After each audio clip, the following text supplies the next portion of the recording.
Boa tarde, meus irmãos, minhas irmãs queridas.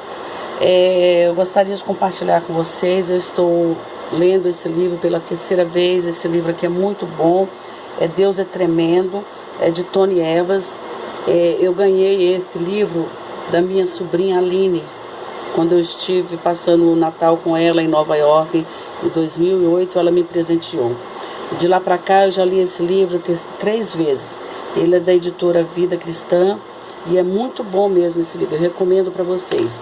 Eu estou lendo esse livro e eu gostaria de estar meditando com vocês no livro de Deuteronômio, capítulo 28, e do verso 1 ao verso 15, tá? E eu coloquei assim que no meu coração, Deus colocou no meu coração para eu estar fazendo assim uma série de estudos sobre bênção e ira de Deus. Mas pastora, nesse momento tão difícil falar sobre ira de Deus? Sim, é momento da gente falar sim sobre a ira de Deus, porque Deus está irado com o povo, com o pecado, com o povo não, com o pecado, porque Deus odeia o pecado. Então lá em Deuteronômio 28, vocês conhecem muito esse livro que fala sobre as bênçãos do Senhor, né? Então começa assim: e será que se ouvires a voz do Senhor teu Deus, tendo cuidado de guardar todos os seus mandamentos que eu te ordeno hoje, o Senhor teu Deus te exaltará sobre todas as nações da terra. Todas essas bênçãos virão e te alcançarão quando ouvires a voz do Senhor. E aí ele começa dizendo: bendito serás ao entrares, bendito serás ao saíres, bendito será a tua amassadeira, bendito será a tua despensa, bendito será o teu campo, bendito será o teu ventre, você não será estéril, bendito será o seu casamento. E assim, levando para nosso dia a dia de hoje. Bendito será o seu trabalho, né? O seu salário, tudo que você fizer será bendito, se você guardar as bênçãos do Senhor.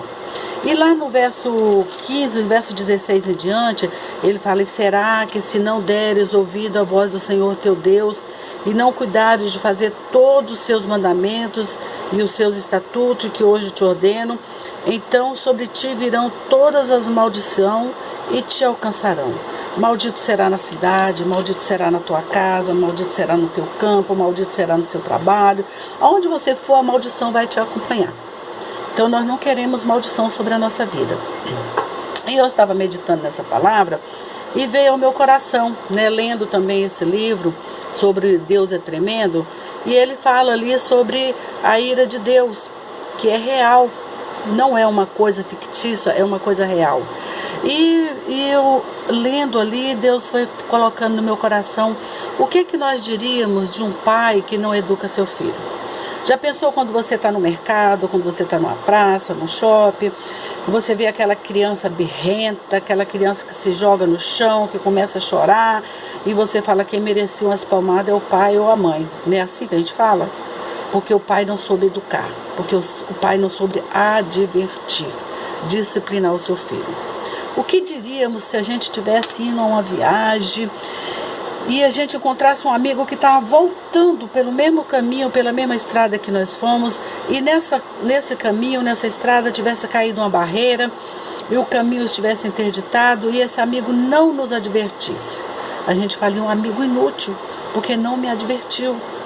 O que diríamos se a gente fosse ao médico e o médico fosse com um diagnóstico aí de um câncer, de uma úlcera, de uma diabetes, de uma pneumonia, ou mesmo desse vírus que está acontecendo agora, e o médico não nos advertisse com o remédio certo, com as precauções certas do que deveríamos tomar, e ele fala assim: vai para casa, descansa, toma uma Novagina, uma aspirina, e isso vai passar.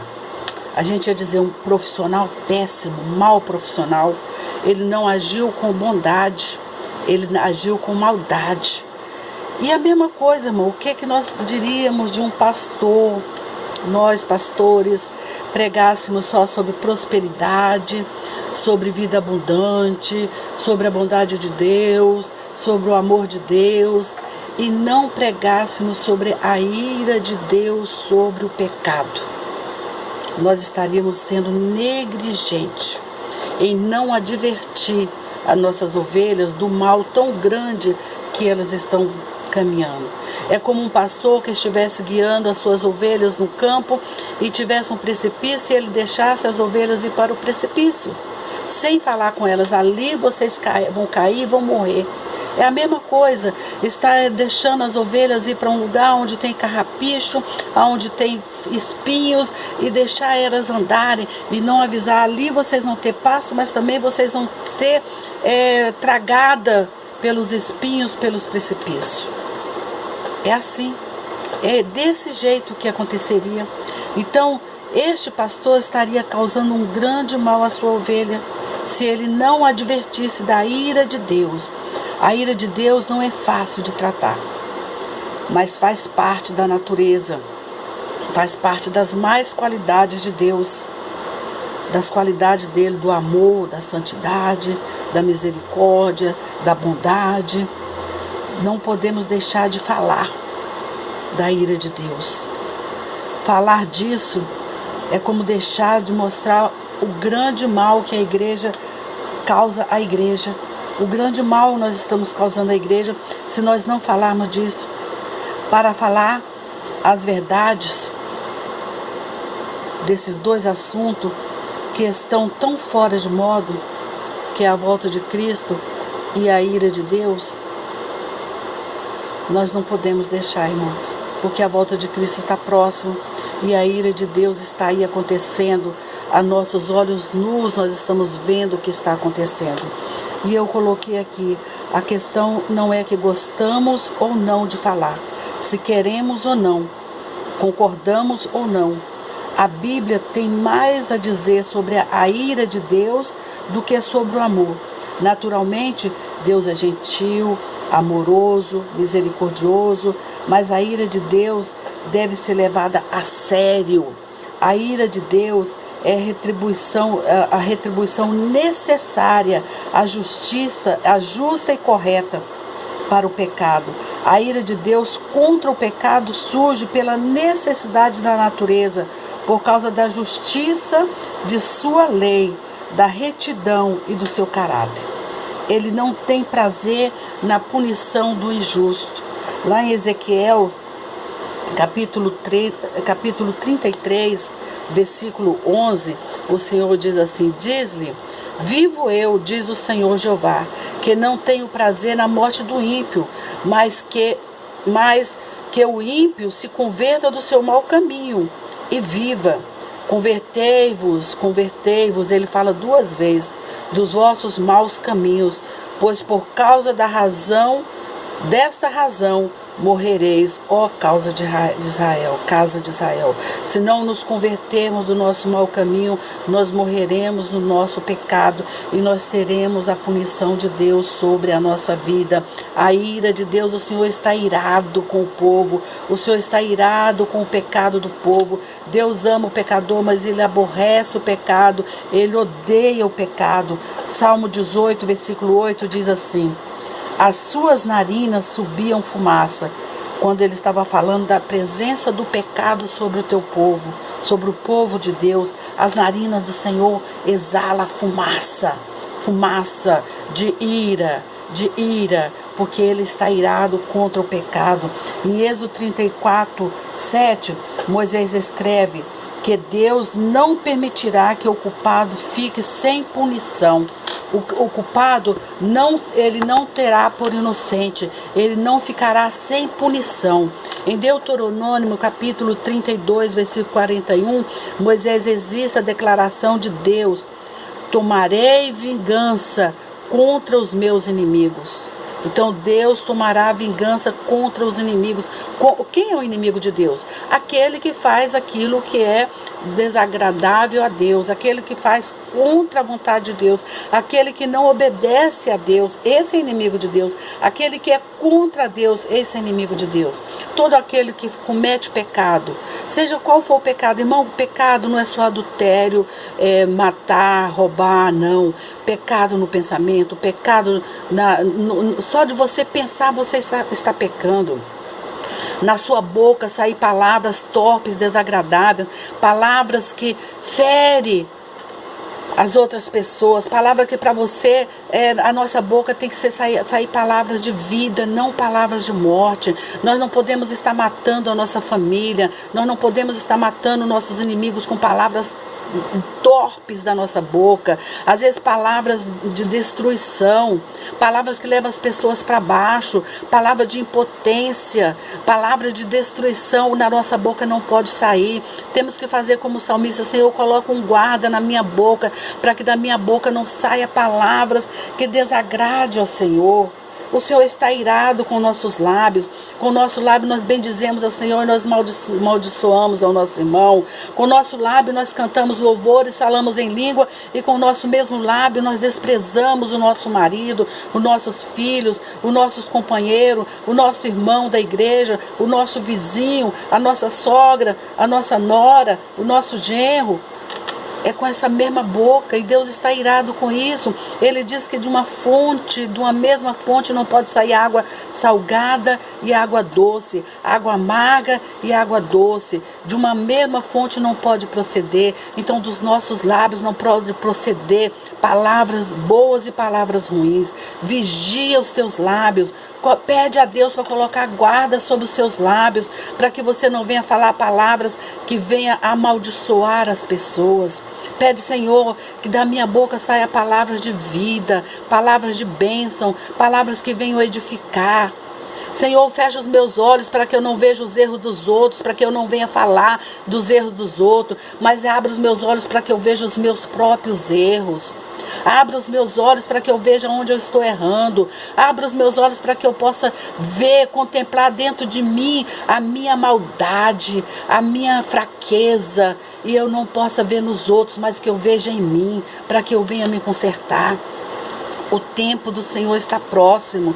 Jesus está às portas. Ele está perto de voltar. O Senhor está irado. Esse vírus está acontecendo aí, irmãos, não é à toa.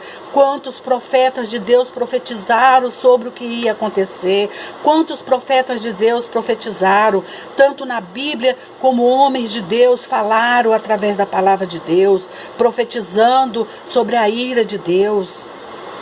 Nós não podemos fechar os nossos olhos para a ira de Deus. Nós temos que abrir os nossos olhos e ver que o Senhor está perto. Perto está o Senhor.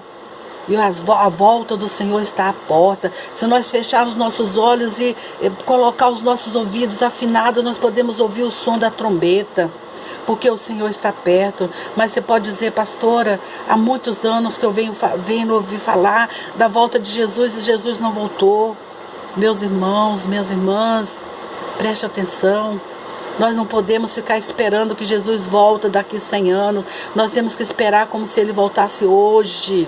Hoje é o dia que nós temos que estar preparados para a volta de Jesus. Mesmo se Jesus não voltar, você não sabe qual é o dia que Ele vai te chamar. Qual é o dia que você vai estar preparado para Ele te chamar. Ele não vai falar com você: olha, Dora, daqui 10 dias eu voltarei e eu vou te levar. Eu vou estar totalmente santinha. Mas não, a volta de Jesus, o dia que Jesus vem nos buscar, Ele não vai falar para nós. Ele vai vir como um ladrão, que não fala a hora, nem o dia, nem o momento que Ele vai chegar.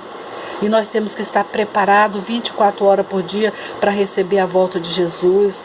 Como você está edificando a sua família, como você está tratando seus filhos, como você está tratando seu esposo, como está sendo a sua vida diária, como está sendo a sua vida como esposa, como mulher de Deus, como homem de Deus, como sacerdote da sua casa. O sacerdote, ele tem que oferecer sacrifício a Deus por ele e pela sua família. Primeiro por ele e depois pela sua família. Vocês têm que estar orando pela sua família, pela sua esposa, pelos seus filhos. Você, mulher, é uma mulher de Deus. Você tem que estar orando pelos seus filhos, pelo seu marido e profetizando palavras de bênção sobre a vida deles.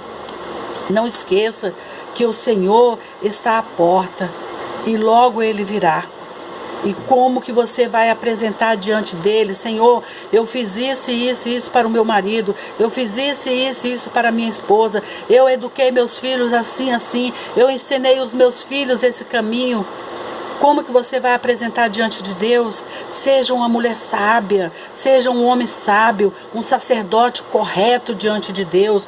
Em 1 Pedro 1,17, Pedro nos lembra que Deus é imparcial e julgará todos os homens de acordo com os atos dele. Deus julgará a todos de acordo com nossos atos, de acordo com o que nós fazemos, de acordo com o que nós praticamos, o que nós plantamos, nós vamos colher. Deus vai nos julgar de acordo com aquilo que nós plantamos. E o que nós plantamos, nós vamos colher, meu irmão. Você está plantando discórdia na sua casa, você vai colher discórdia. Você está plantando desavença, vai colher desavença. Você está plantando espírito de briga, de incredulidade, de decepção, é o que você vai colher. É isso que você vai colher. Então comece a plantar coisas boas, comece a profetizar coisas boas na sua casa, comece a enaltecer o seu marido, comece a dizer que ele é um homem de Deus, que ele é um homem abençoado, que ele é um varão de Deus.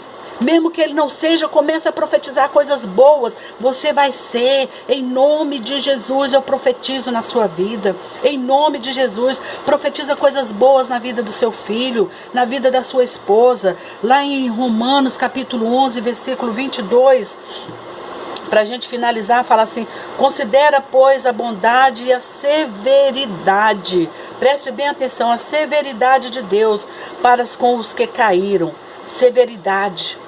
Mas para contigo, benignidade de Deus, se permaneceres na sua bondade, na sua benignidade. De outra maneira também tu serás cortado. Então, aqueles que não obedeceram a palavra de Deus, aqueles que não cumpriram a palavra de Deus, aqueles que não cumpriram o que Deus mandou, aqueles que não observaram a lei do Senhor, que não andaram no caminho do Senhor, esse veio a severidade sobre ele. Mas para aqueles que cumpriram a bondade de Deus, para esse veio o quê? A bondade, a misericórdia permaneceram. Severidade de Deus. Eu fui pesquisar. Severidade é uma palavra de origem latina. E essa palavra significa inflexibilidade, caráter, né? Paulo destaca para nós que a bondade de Deus, a partir do que gostamos de ouvir ou que gostamos de falar, né? Sua severidade ou inflexibilidade é que vai agir na nossa vida conforme o que nós fazemos, o que nós falamos.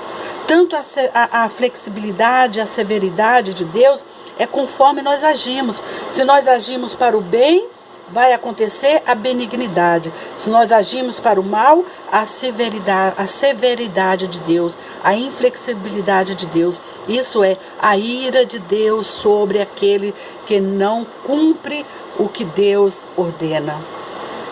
E para terminar, vou ficar por aqui hoje, mas eu quero continuar amanhã, falando sobre a ira de Deus. Porque que Deus possa nos abençoar, que Deus possa nos trazer vida, e vida em abundante, e fazer com que o seu amor venha permanecer na nossa vida. Amanhã eu quero continuar falando, fazer uma segunda parte sobre a ira de Deus. E nós vamos falar sobre a bondade de Deus, não contém apenas as coisas positivas que ele faz, mas a sua reação negativa diante do mal. A bondade de Deus contém as coisas positivas e as coisas negativas, para a severidade ou para a benignidade. Se você está debaixo da bondade de Deus, fazendo o que é reto e justo diante de Deus, a benignidade de Deus. Se você está usando a sua boca para amaldiçoar, se você está usando a sua boca para defamar, se você está usando os seus olhos para ficar lá no Facebook, procurando os erros dos outros e procurando coisa, você vai achar. Mas você não está edificando nada, você não está sendo edificado e você não vai edificar ninguém. Então você procura coisas boas, A palavra de Deus fala assim, que os olhos bons, o coração bom tem os olhos bons, mais ou menos isso. Então quando nossos olhos são bons, nós vemos coisas boas, mas quando os nossos olhos são maus, nós vemos coisas maus. Então deixa os seus olhos ver coisas boas. transformar coisas ruins a coisas boas. Ontem eu estava vendo um vídeo que fala assim, que a pessoa que vê coisas boas, ela fala assim, as coisas estavam ruins, mas vai melhorar.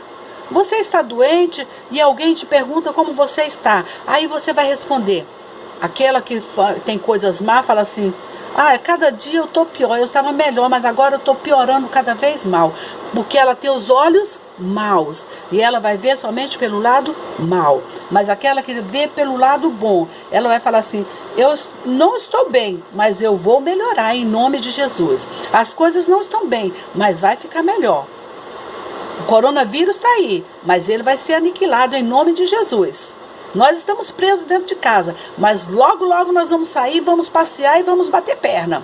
Nós não podemos ir à igreja agora, mas nós somos a igreja de Cristo e nós fazemos com que a palavra de Deus vá até as outras pessoas. Então é isso que nós temos que profetizar, isso que nós temos que usar a nossa boca para coisas boas e lembrar que Deus é amor, Deus é bondade, mas Ele é justiça. Que a benignidade de Deus existe, mas a ira de Deus também existe. Nós não podemos esquecer disso. E Jesus está próximo, está às portas. Eu quero orar por você. Pai Santo e Pai querido, nessa manhã, nessa tarde, Senhor, eu quero te agradecer por mais uma oportunidade do Senhor estar nos dando, de estar observando a Tua palavra, de estar lendo a Tua palavra e o Senhor está falando conosco.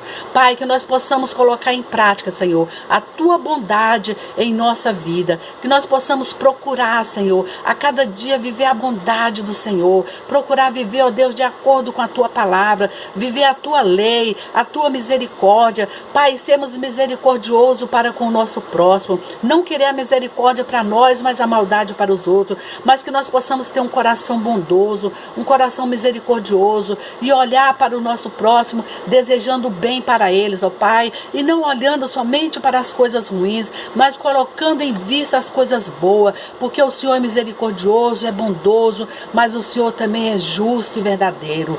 Pai, em nome de Jesus, nos dê um final de semana abençoado, um final de semana cheio da Tua bondade, cheio da Tua graça, cheio da Tua misericórdia. Pai, em nome de Jesus, ó Pai, não se ire tanto contra nós, ó Pai. Lembra-se que nós somos pó e o pó quebra, Senhor. Lembra-se que nós somos barro e que o Senhor que nos fez, ó Pai. E tenha misericórdia de nós, tenha misericórdia do Teu povo, em nome de Jesus. Que Deus abençoe a sua vida e que a bondade do Senhor, que a esperança em Jesus Cristo possa ser aumentada cada dia na sua vida. Fique em paz, em nome de Jesus. Um grande beijo no coração e até amanhã, se Deus quiser.